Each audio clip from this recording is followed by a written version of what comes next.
Olá, tudo bem com você? Você já fez um projeto para a sua empresa e teve problemas na hora de implementar? O cliente não entendia o que a sua equipe estava desenvolvendo, o seu pessoal se perdeu na burocracia e o seu concorrente acabou levando a melhor? Pois é, a chamada metodologia ágil tem resolvido parte destes entraves para melhorar a produtividade. Você vai saber mais deste tema comigo e meus convidados no programa Em Discussão. Aqui com a gente a Eliane Girão, ela é sócia fundadora da ESG Corp. Também a Isis Fontenelle, a Isis é presidente da Comissão de Inovação e Gestão da OAB Goiás. E o doutor Edgar Carvalho, advogado, vai ajudar a gente também com este tema. Começar aqui com a Eliane. Eliane, eu falei aqui sobre metodologia ágil, a gente vai explicar mais o que é, né? E de uma forma geral, vocês são da área jurídica, mas isso pode ser utilizado em vários setores, né? O que é a metodologia ágil? Olá, Jeremias, tudo bem? Tudo Primeiro, eu gostaria de agradecer o convite, né, e a oportunidade de podermos introduzir esse tema, gestão, tecnologia, enfim, a profissionalização do segmento jurídico, né, no mercado brasileiro. A ESG Corp nasceu em 2003 com o objetivo de suprir essa demanda do mercado jurídico com temas relacionados à gestão, né, porque o advogado ele se forma, ele estuda leis, ele estuda, enfim, todo tema técnico relacionado... O juridiquês, que a gente não entende nada. O juridiquês, exatamente. E ele acaba saindo da faculdade com um desafio de montar o seu escritório de advocacia, se reunir com outros advogados, né, em prol enfim, de exercer a sua profissão. Para poder exercer a sua profissão. E o direito ele é muito amplo, né? Dá para contar quantas áreas, pelo menos. O exame de ordem aí, eu não vou perguntar para ninguém quando fez, né? O Edgar é novo, né? Edgar tem só 5 anos. Já tenho 10 anos de OAB. Só o exame de ordem tem umas 12 disciplinas, mais ou menos. Hoje, aproximadamente isso. O que a gente pode contar aí? Penal, processual... Penal, civil, né? Trabalhista, tributário, a parte de ética, né, da OAB. Então, são diversos. O processo penal, o processo civil, o processo do trabalho.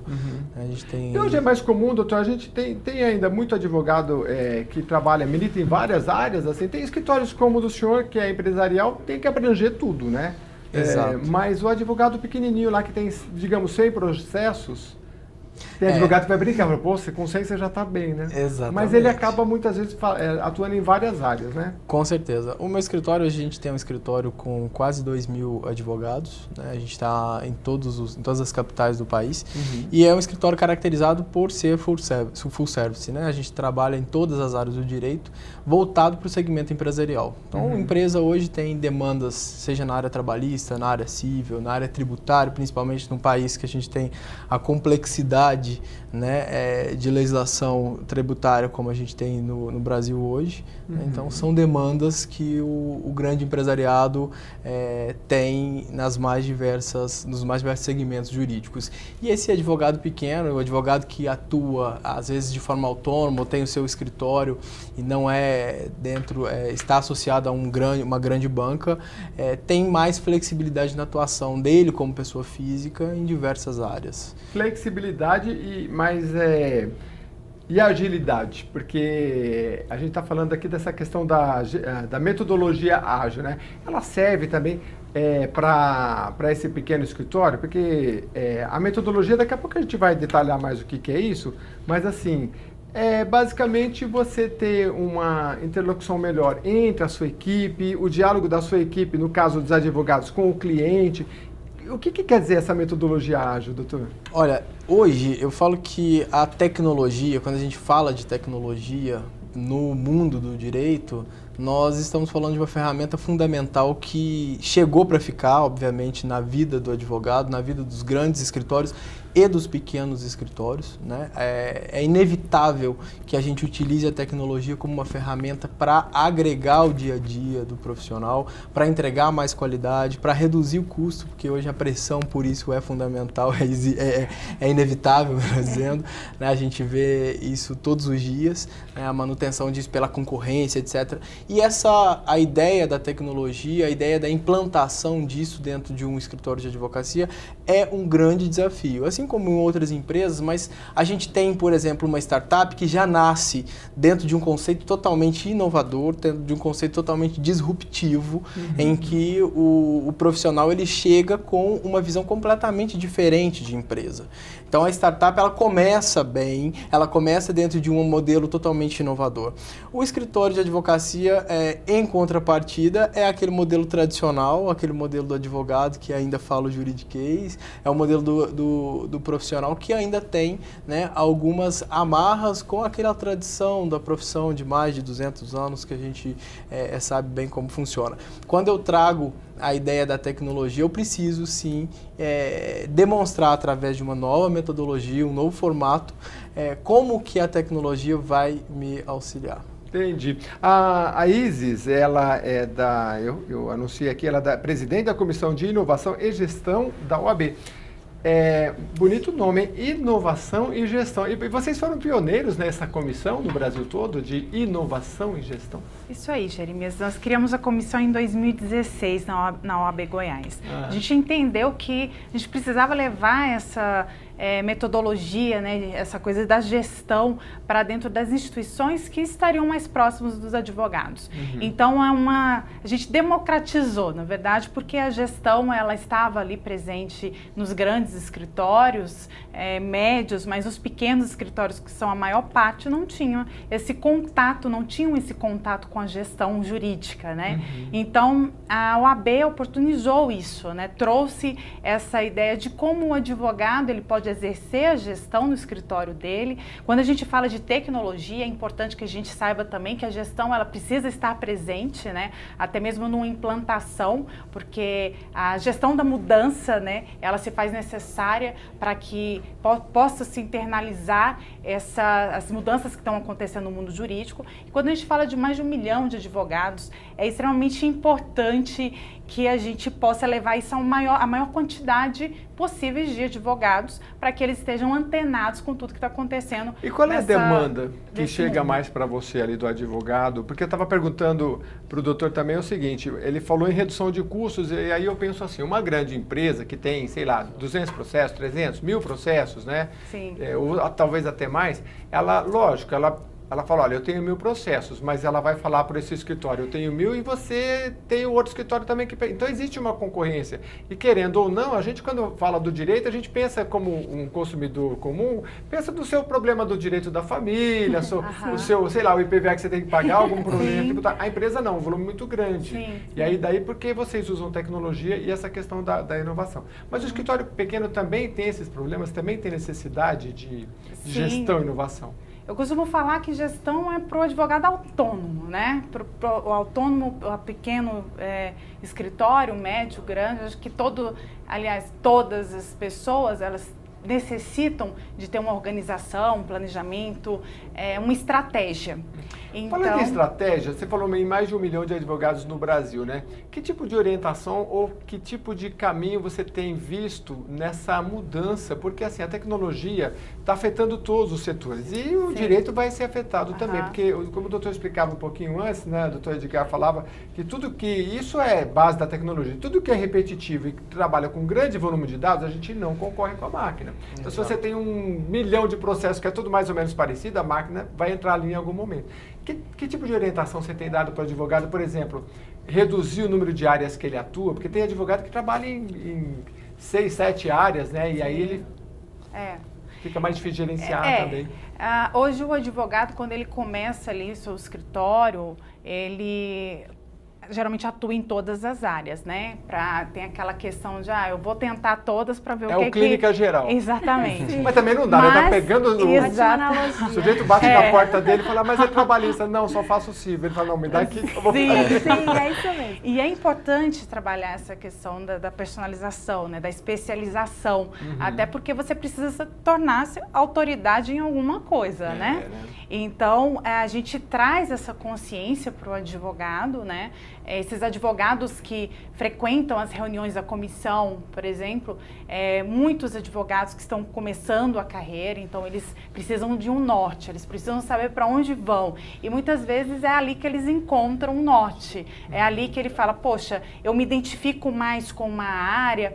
E é importante também, até porque hoje, nesse mundo que a gente fala de modernidade líquida, né, que Zygmunt Bauman trouxe, tudo acontece com uma velocidade tremenda, então precisa-se dessa especialização, precisa que você se torne cada vez mais apto a trabalhar em uma determinada demanda, então na advocacia isso não é diferente, acontece em todas as profissões. Mas o direito é lento, né? Todo lugar não tem... Eu vou te pegar um exemplo que um deputado falou recentemente aqui no programa. Nós temos aí os patinetes, as bicicletas, tudo isso não foi regulamentado ainda, ou seja, a tecnologia ela chega, as novidades chegam e o direito está sempre a reboque, mas é natural, isso é no mundo inteiro, né? Porque você tem que regular, você tem que fazer a lei, você tem que aprovar a lei, você tem que regulamentar, isso é um processo demorado, né? Sim. Mas o que depender da advocacia, nesse quesito empresarial, a Eliane tem muito para falar.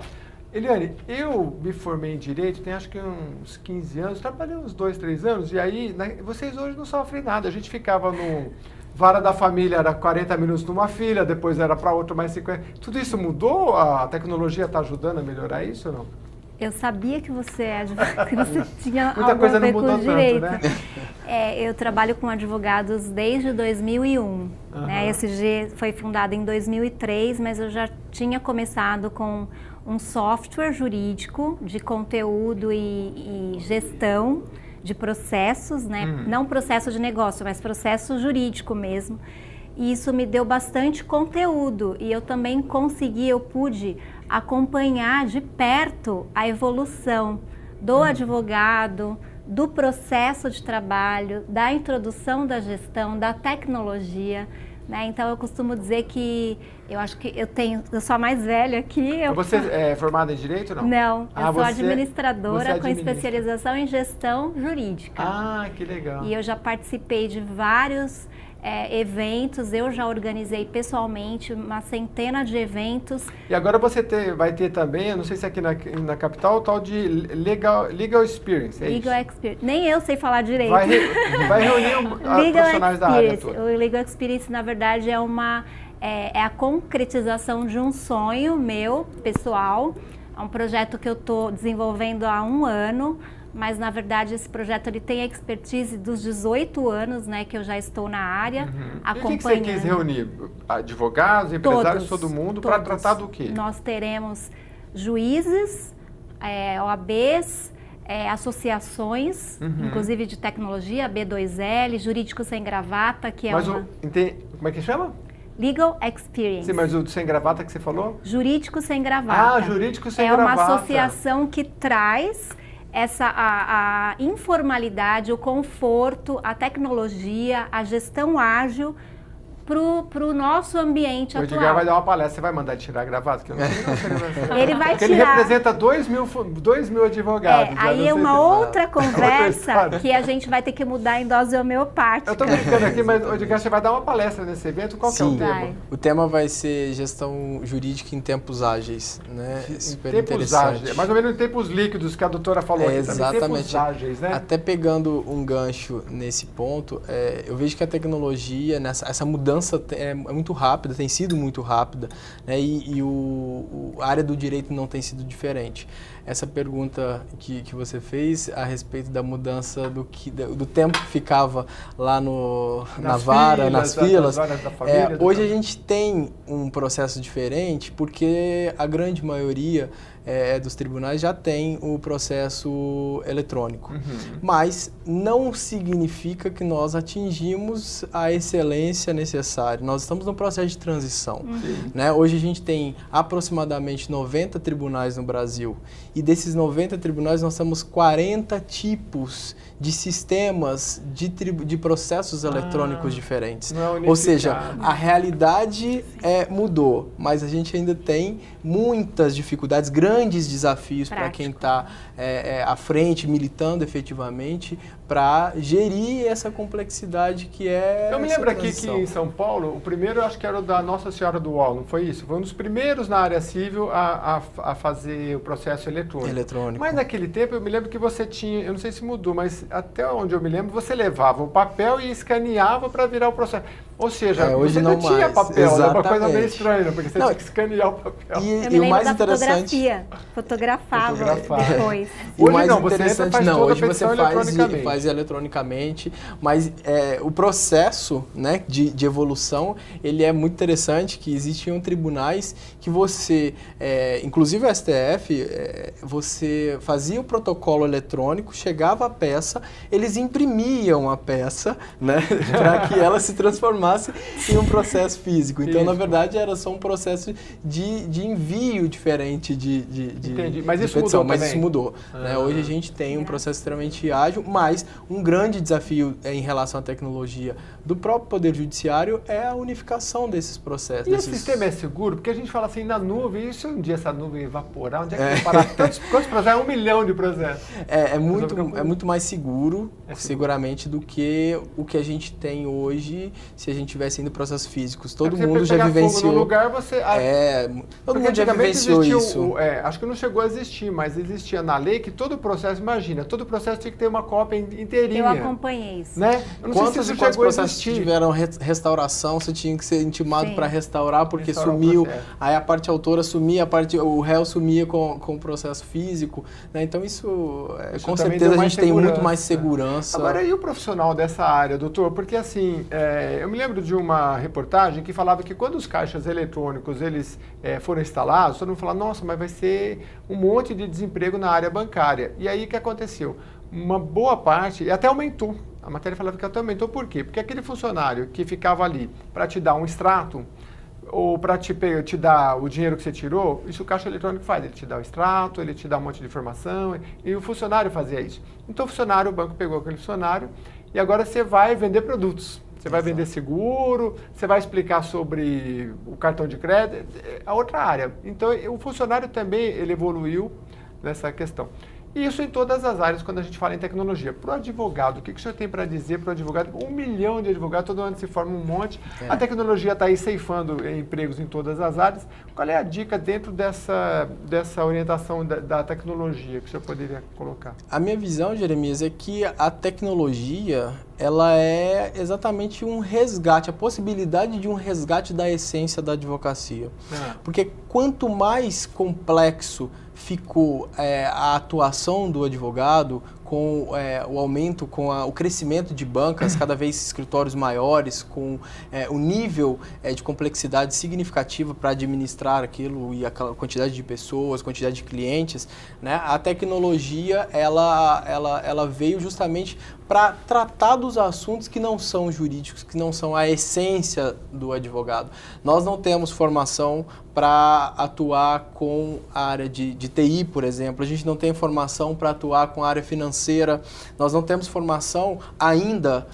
Para atuar com áreas extremamente fundamentais para o marketing, etc. Por aí vai.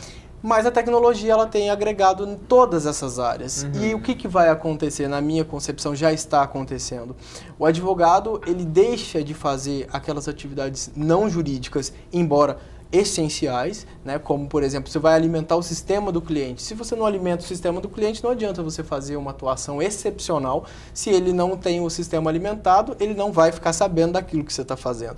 Mas é uma atividade não jurídica. E aí eu venho com a tecnologia e coloco dentro do escritório uma interlocução, uma comunicação direta daquilo que é feito dentro do escritório com a empresa. Então, a tecnologia tira do advogado aquela função não jurídica e passa a dar mais tempo para esse advogado executar a peça, fazer uma produção. Volta-se àquela ideia de que a qualidade técnica é fundamental. Volta-se à ideia do advogado que para pensar e escrever uma nova tese, encontrar uma alternativa.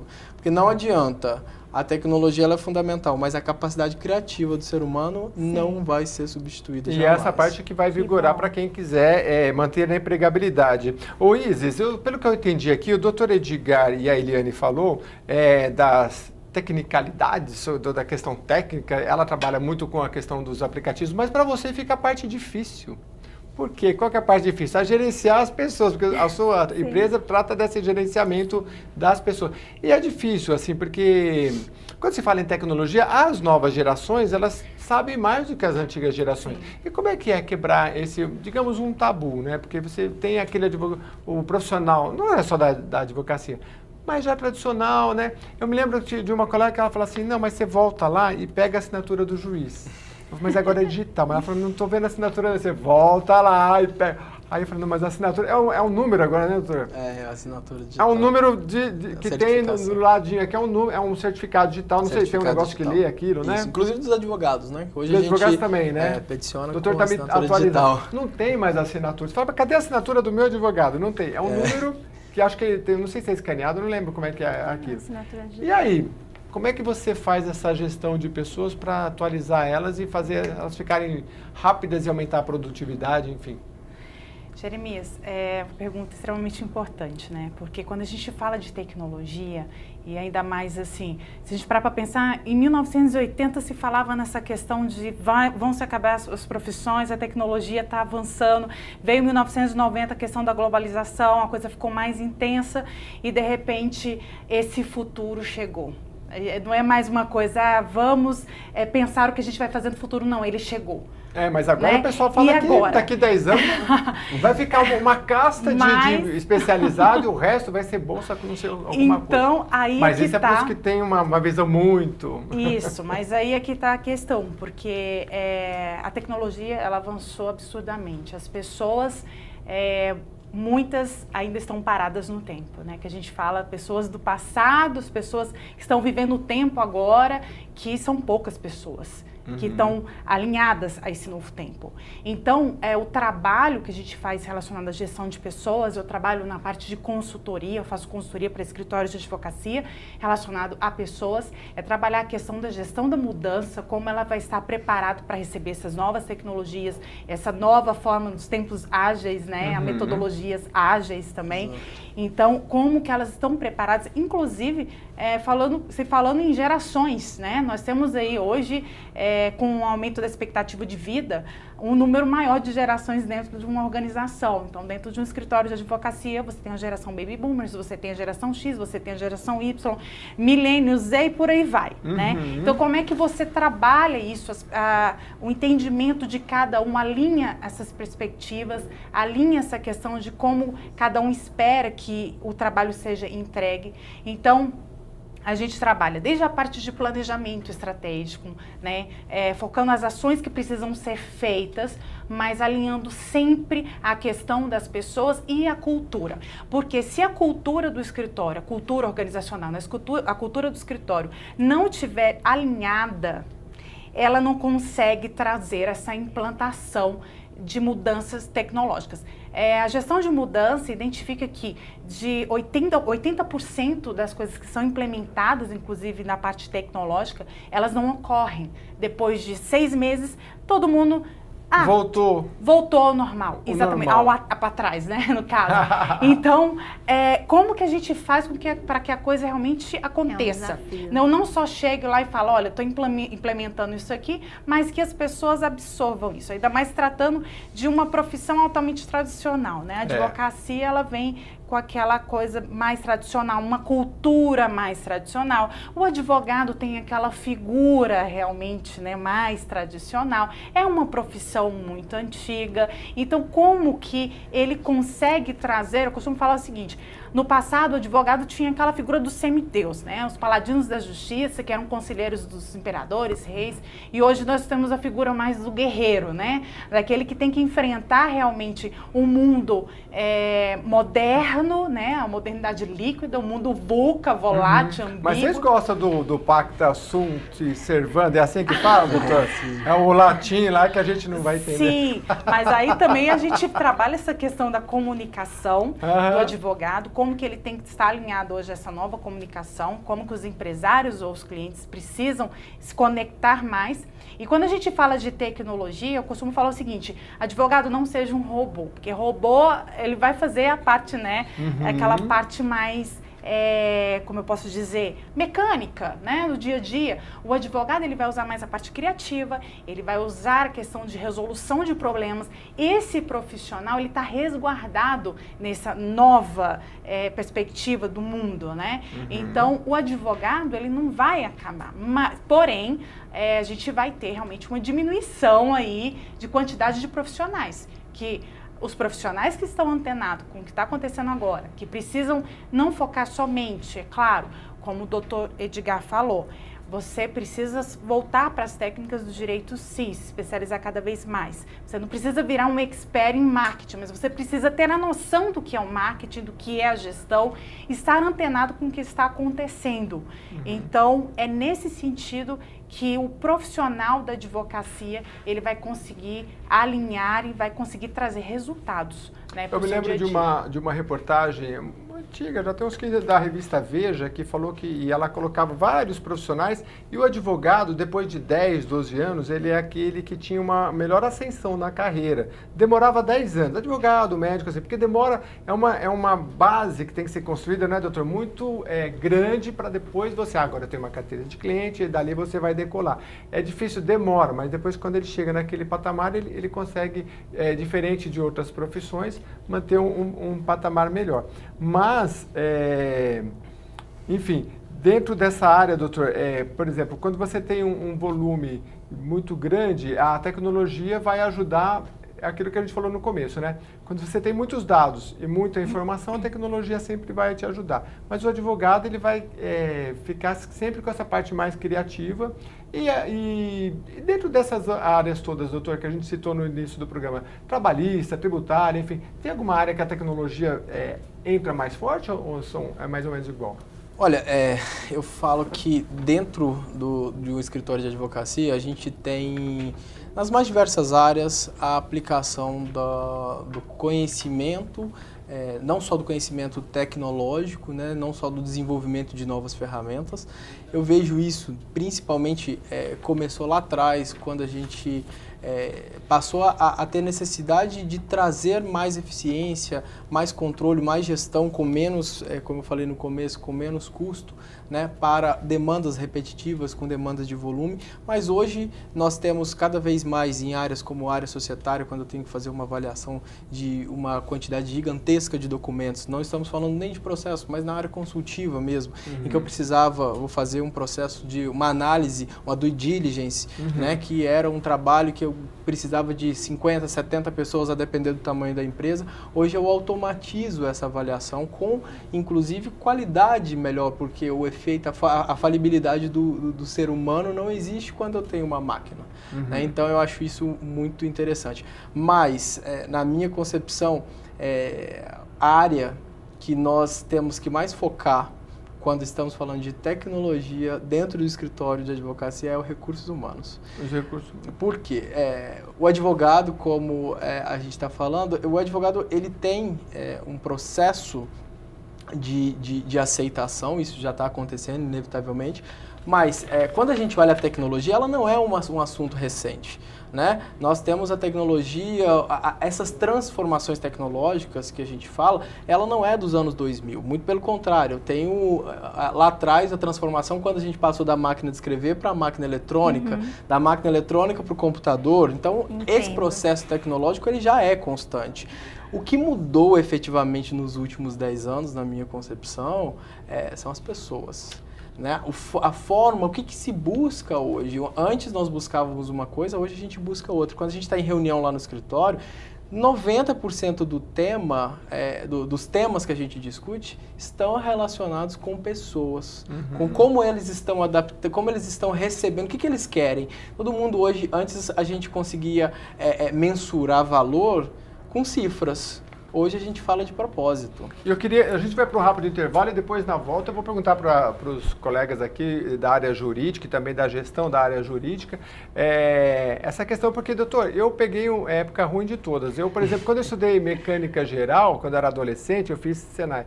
E aí você chegava numa empresa que queria contratar, o cara fala, não, mas isso aqui você tem que ter pelo menos 6 anos de experiência, porque se você errar uma peça dessa aqui que custa R$1 milhão, que era uma empresa de tecnologia fazia canhão, então eram umas peças muito grandes, né?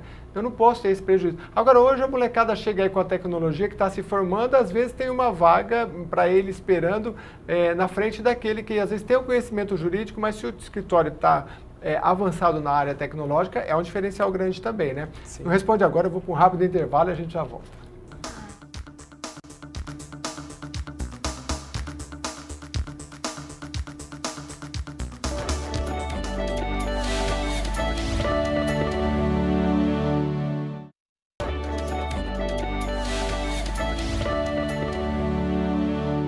O programa em discussão está de volta, tratando da metodologia ágil, um processo que promete melhorar a interação dos integrantes de uma equipe, reduzir o tempo de conclusão de um trabalho, corrigir erros do processo e principalmente aumentar a produtividade. E tudo isso dentro da área jurídica, porque vocês são aqui da área jurídica e estão trazendo as novas tecnologias para a gente.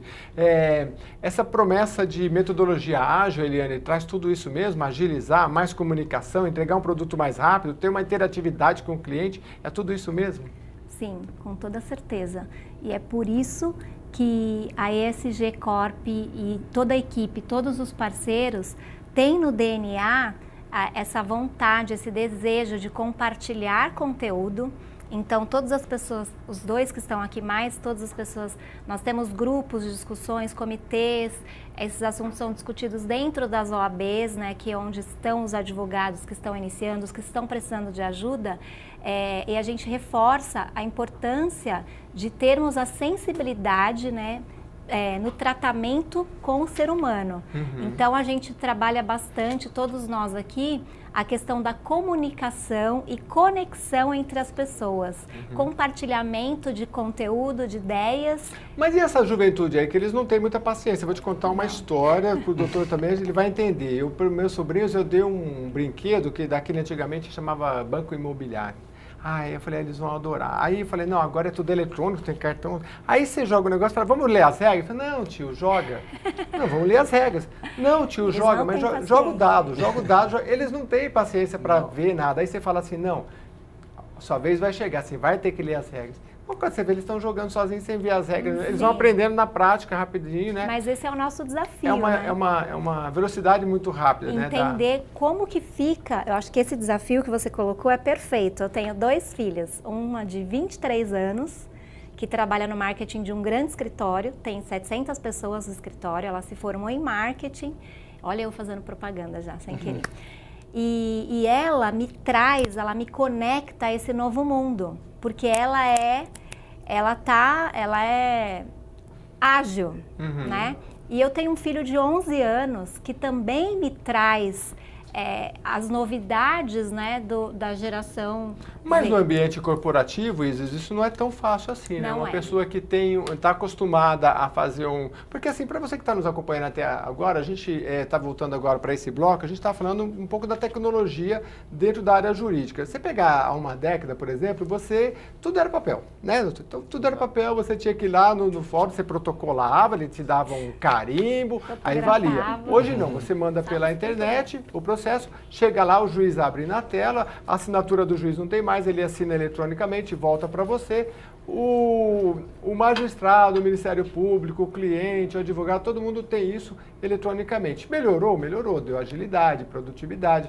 E além desse processo eletrônico, existem os aplicativos, os programas, que aí a área da Eliane pode explicar melhor o que tem de novidade. Mas tem a parte gerencial, né? Aí a Isis é que tem essa parte que é um pouco mais difícil, né? De você adaptar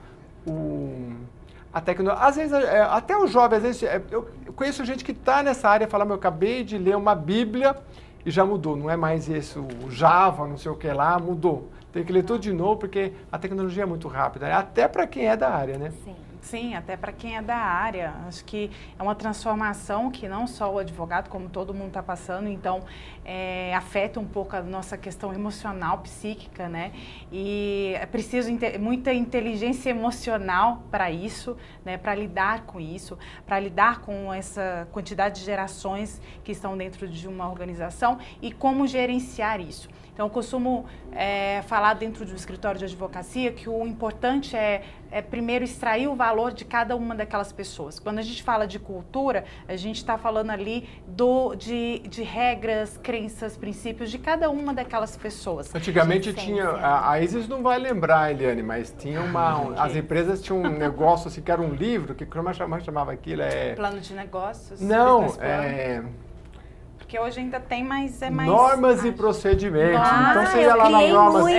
Normas e muitos. procedimentos, o cara fala, não, mas isso aí tá na norma 222. Hoje é o compliance. É o compliance. É interessante você falar isso, porque até a questão do plano de negócios hoje, as pessoas antes colocavam um calhamaço de folhas explicando detalhadamente hoje. Vamos fazer um canvas, né? Vamos para o canvas, já usa... Você coloca num painel... Vamos entender como... Exatamente, porque a coisa é muito ágil, até porque quando você já está chegando no final ali de um plano, já mudou praticamente tudo. Então, você tem que estar ali o tempo todo, a própria forma de se fazer planejamento mudou. Mas não quer dizer que fazer planejamento está atrasado porque a coisa está acontecendo de forma acelerada. Muito pelo contrário. Você tem que fazer um planejamento porque você tem que estar preparado para as coisas que estão acontecendo. Então, aconteceu uma determinada coisa relacionada a uma crise ou relacionada a alguma tecnologia nova, como que eu vou estar preparada? É a famosa arte da guerra de Sun Tzu, né? Sim. Como é que eu vou estar preparada para isso? Então, a estratégia ela ainda é muito atual, o planejamento ainda é muito atual e, principalmente, se trabalhar com gente hoje é necessário, porque, de fato, as pessoas estão um pouco ansiosas, confusas e relacionada a essa coisa da tecnologia.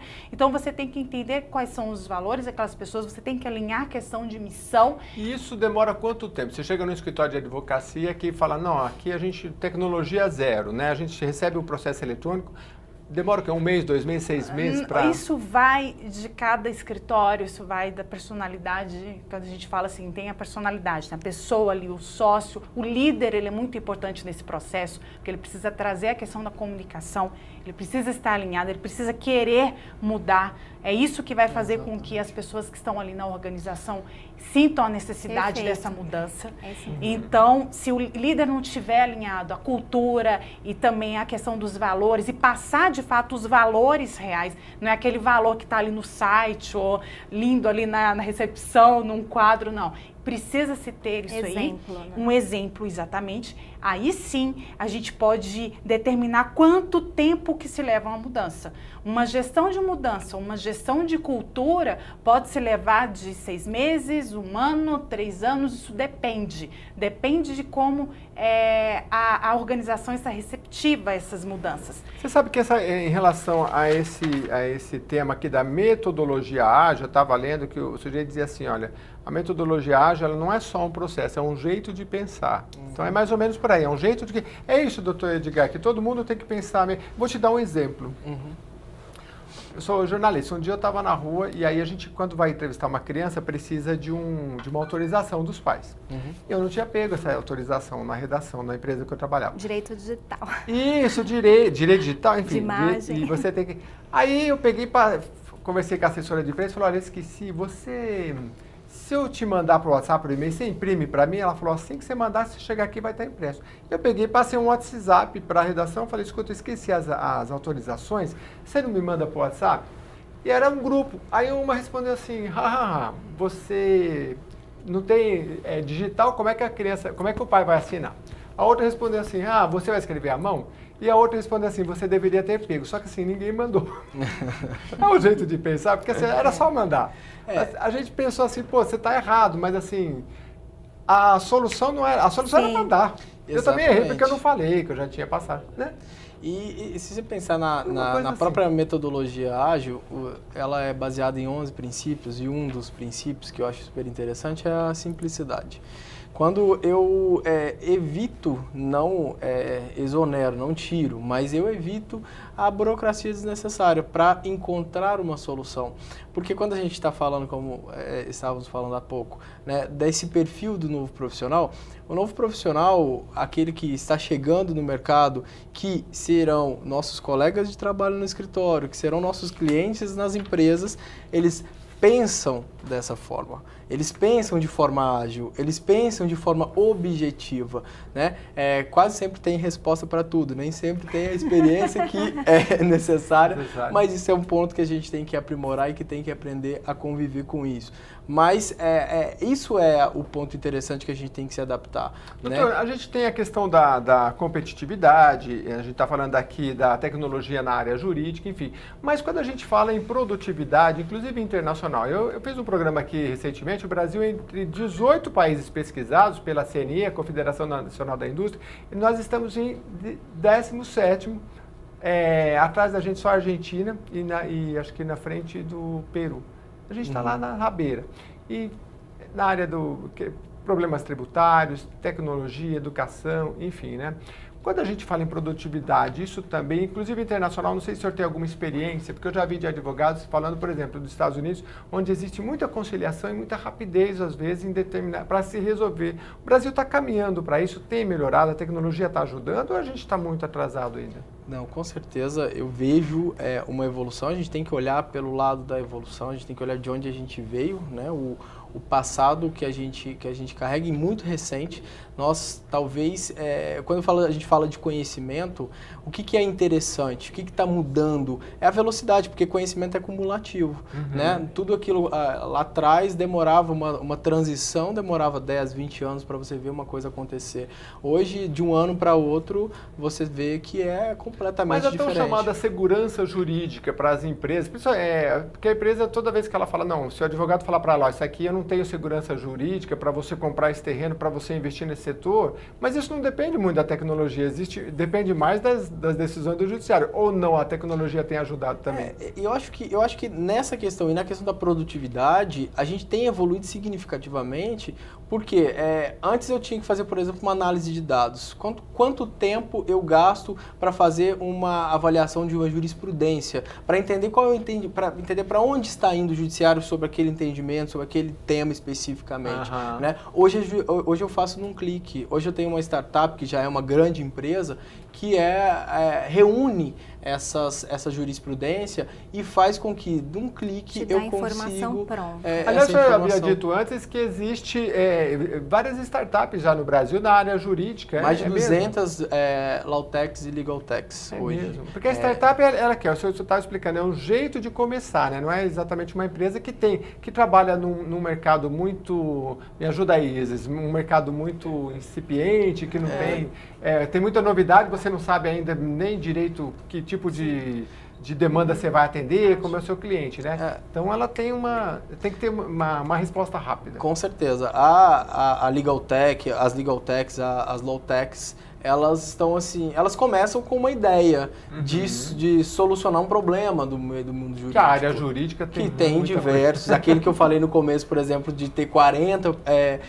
portais eletrônicos do Brasil. Isso é extremamente complexo e existem diversas Legaltechs que trabalham e que atuam nessa situação. A questão das próprias publicações, né? Resgatar a publicação lá do Diário Oficial e lançar diretamente para o advogado sem que ele tenha que fazer uma análise de uma lista gigantesca de publicação. Então tem uma série de coisas, automação de documentos. Lembro que lá atrás, quantos estagiários que começava, e eu comecei assim, a gente tinha expectativa, vamos fazer um estágio, o que você tinha que fazer? Só tirar xerox de processo, mais nada. Não aprendi absolutamente nada. Quanto maior o escritório, pior. Porque hoje não, hoje a gente tem isso automatizado, o resgate disso nos sistemas dos tribunais e lançamento e disponibilização no sistema de gestão do próprio escritório. Você acha que também vai aproximar mais da população? Porque, por exemplo, quando eu me lembro que há 10, 15 anos você não tinha processos eletrônicos que a população pudesse, eu tenho curiosidade para ver como é que é um processo de qualquer área.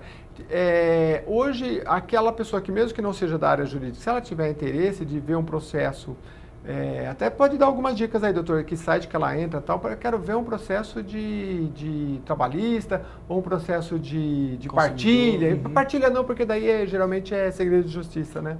Consumidor, né? A gente tem um volume muito grande, todo mundo já teve um problema com uma empresa de telefonia, com uma instituição bancária, etc. Né? Então, a área de consumidor, nós temos um volume muito grande. Mas hoje, com certeza, um dos princípios fundamentais da nossa Constituição é um princípio constitucional extremamente relevante, que é o amplo acesso à justiça, né, que não era uma realidade, né, e que com a tecnologia tem se tornado uma realidade. Né? Mas, além disso, o que eu acho mais importante, nós estamos caminhando para um processo de desjudicialização. Nós estamos caminhando, e a tecnologia está auxiliando nisso, porque nós temos hoje ferramentas para acordos pré-processuais, ou seja, antes de entrar com o processo, eu tive um problema com uma companhia aérea. Eu entro lá numa plataforma e falo com a companhia aérea, você tem uma proposta de acordo para mim?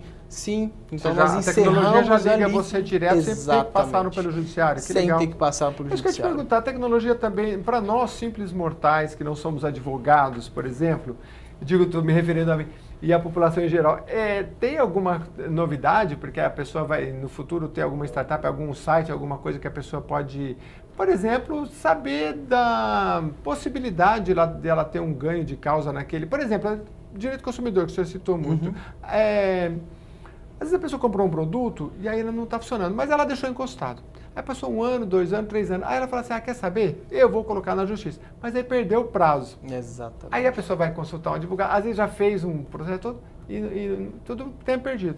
Às vezes na tecnologia pode ajudar essa pessoa a falar, olha, aqui rapidinho, sem ter que entrar no Código de Defesa do Consumidor e detalhar, né? Que vai aproximar da população. Né? Com certeza. E com uma linguagem muito mais objetiva, sem o juridiquês, porque você pegar uma lei... Linguagem simples. Exatamente. A simplicidade, a objetividade, para que você comunique com aquele... Será que a gente vai chegar lá, doutor? Uma vez um amigo falou assim, sabe, a ecologia, a biologia é fácil, mas um dia alguém chegou e falou assim, não, a gente tem que mandar uns nomes aí bem difíceis aí, porque para a gente dar um ar de que isso aqui é muito importante, né? E aí as pessoas leem, porque você pegar um contrato, por exemplo, do mais simples que seja, vamos pegar um contrato de consórcio. Aquela letrinha pequenininha, o cara vai ler. No segundo parágrafo, você já não entende mais nada do que é aquilo. Ele vai direto para o final. Ele vai para o fim, já assim, porque não entende nada, né? A nomenclatura é muito difícil. E até dando continuidade aqui em relação às novas tecnologias, startups, falando assim, previsão, né? Como é que a gente vai fazer uma previsão de uma causa, se ela vai ser, se a gente vai ganhar ou não. Hoje já existem startups que trabalham com a jurimetria, que são estatísticas. Jurimetria, né? Jurimetria, ela trabalha com estatísticas, análises preditivas que identificam ali se vai haver ou não um ganho de causa. Qual a probabilidade? Mas então explica aí, doutora, para o nosso público leigo. Jurimetria vem de jurisprudência, ou seja, de decisões reiteradas. Aí o aplicativo pega aquilo lá, o programa vê quantas decisões já tem e já te dá uma medição, é isso? Exatamente. Da possibilidade. Com base em conteúdo e informação, histórico do passado. É um conjunto, né? A jurimetria é um conjunto de informações, pessoas, pensamentos, decisões, como bem disse o Edgar, que te dá um embasamento mais direcionado e inclusive a probabilidade de êxito, perda com relação àquele processo que você pode ou não acionar. Eliane, vamos falar do Legal Experience, porque eu quero saber o que você vai reunir lá. Você falou que vai reunir juízes também, advogados, empresários, todo mundo, que é para debater principalmente o foco na tecnologia da área jurídica, é isso, né? Exatamente. E você vai apresentar alguma novidade? Já adianta aí pra gente, mas mesmo quem assistir isso depois vai saber aí para procurar. Com certeza. O Legal Experience é hoje a minha menina dos olhos, né? Eu já passei por várias experiências no segmento jurídico, com pessoas, com tecnologia, com processo de trabalho, com sistemas de implantação, empresas, escritórios pequenos, médios, grandes. Então, hoje eu me sinto madura de reunir todas essas pessoas para discutir as metodologias em tempos ágeis. E nesse projeto, que é o Legal Experience, que nós teremos várias edições aí, se Deus quiser, nos próximos anos, o foco é a conexão das pessoas, a conexão e troca de conteúdo. Então, nós teremos a experiência das OABs, nós teremos a OAB de São Paulo, que pela primeira vez na história, né, da gestão, está conosco dentro de um evento, dentro de um congresso, um seminário, como queiram chamar, discutindo, né, tecnologias, marketing jurídico, relacionamento, planos de futuro. Teremos também um painel de diversidade que a gente inclui ali o jovem e o mais velho, falando de inclusão, diversidade, o respeito, né, que nós como influenciadores, empresários, gestores, enfim, devemos ter com esse olhar à cultura do ser humano, né, a história do ser humano.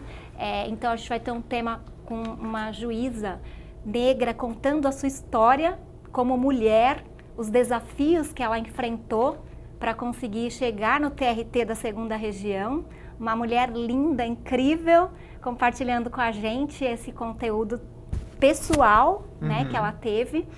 Nós teremos também um diretor da Tokyo Marine, do jurídico da Tokyo Marine, que trabalha no consultivo, enfim, a prevenção, alinhado à estratégia de RH da Tóquio, que inclui tecnologia, sistemas que atendem os colaboradores, os dois falando sobre um projeto de inclusão na prática, como foi.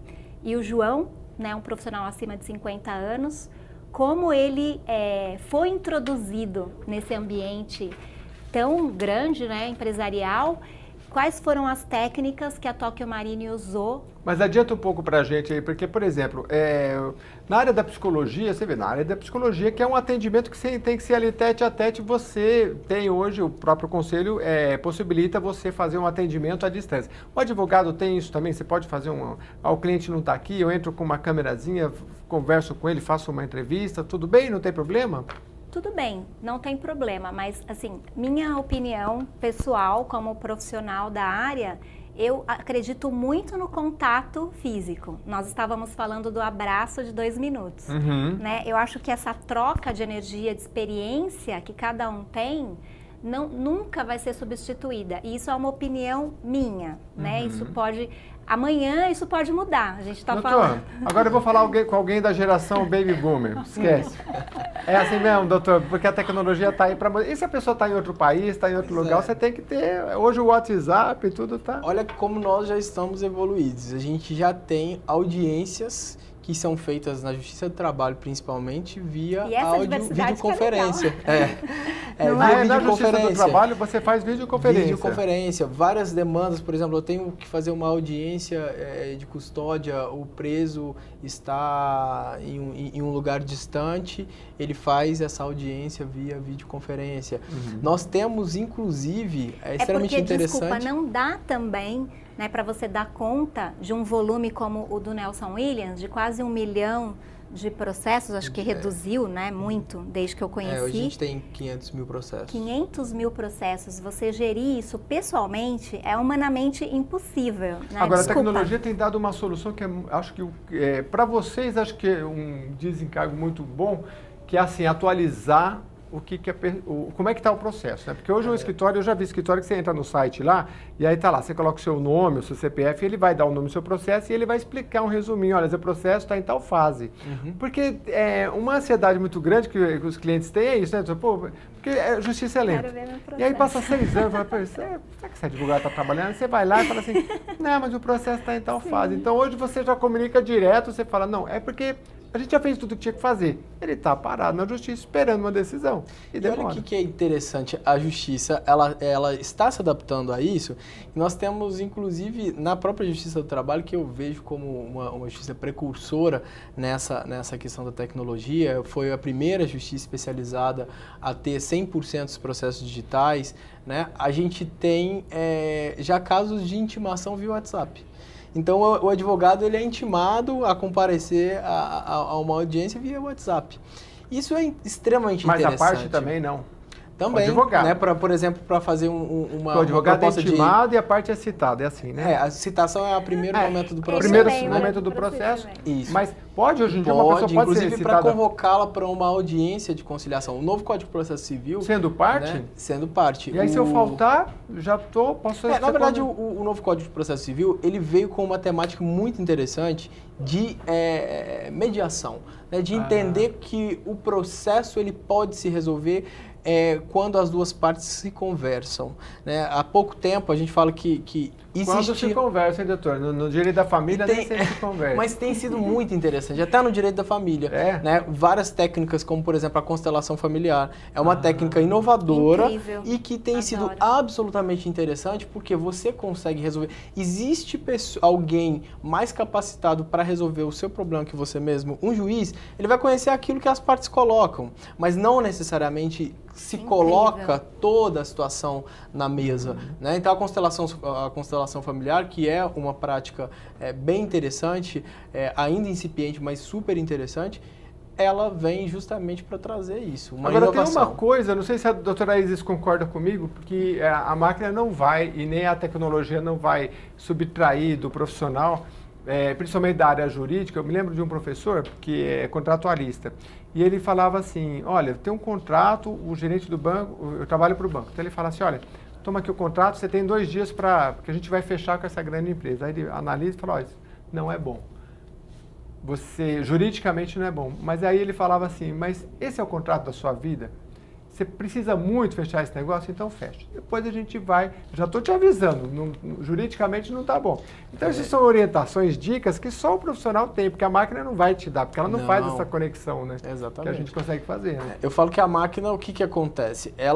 A inteligência artificial, ela não é inteligente. A inteligência artificial, você ensina e ela repete, e obviamente através de algoritmos, ela vai criando dentro de uma situação previamente colocada, né? Você vai criando uma situação para que ela tome uma decisão. Mas o papel do ser humano é fundamental para que você diga para ela se o caminho é A, B ou C. Só que aí eu falo da capacidade criativa que eu falei lá no começo, e se for o caminho D? Né? Qual é a capacidade, qual é a ideia de inovar? Eu tenho 3 caminhos que a máquina já sabe, mas e se eu precisar de um 4º caminho? Aí entra o ser humano. Eu vi uma explicação, Isis, sobre essa questão, porque fala justamente, o doutor falou tudo. A inteligência artificial ela não é inteligente porque ela é repetitiva, e essa capacidade de criar, que ela nasce das conexões que a gente faz com alguma experiência que a gente teve, isso o nosso cérebro faz a todo momento, várias vezes por dia, e a máquina não consegue fazer uma vez. Ela não consegue, até tem um outro programa aqui, um cientista que viu, estava desenvolvendo lá uma onda, não é magnética, mas enfim, tem uma onda específica, ele viu que o chocolate derreteu, ele estava no experimento, e ele falou, poxa, isso daqui para esquentar um alimento seria ótimo, né? E aí inventou o micro-ondas, mas assim, a máquina jamais faria essa conexão, né? E essas são as tiradas que na área jurídica, então a gente precisa a todo momento, né, Isis? Eu acho que o maior receio é o seguinte, se a gente parar para pensar, nós estamos na 4ª Revolução Industrial. A primeira, a segunda e a terceira foi focado muito porque o ser humano ele tem a parte física e a cognitiva.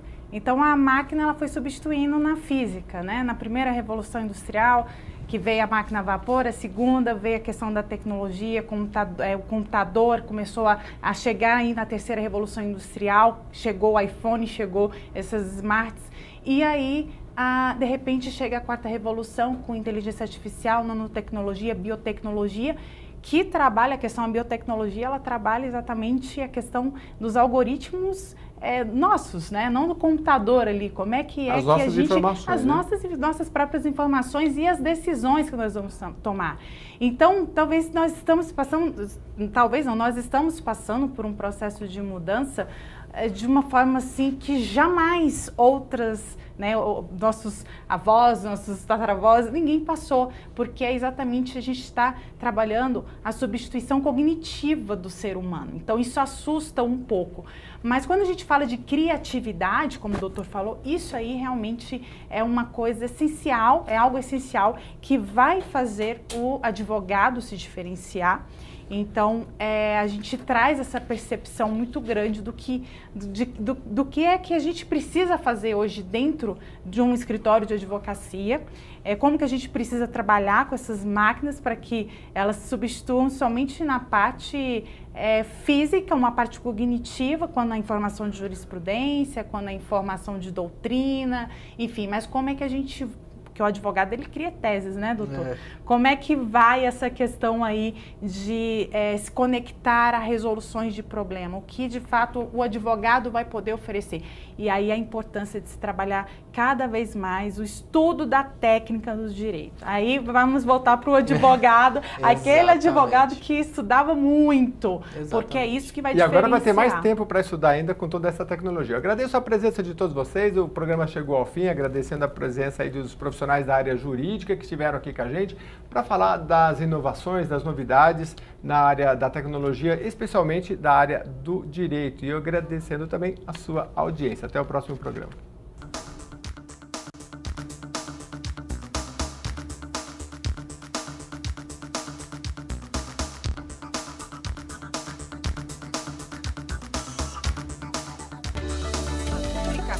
Vale a pena.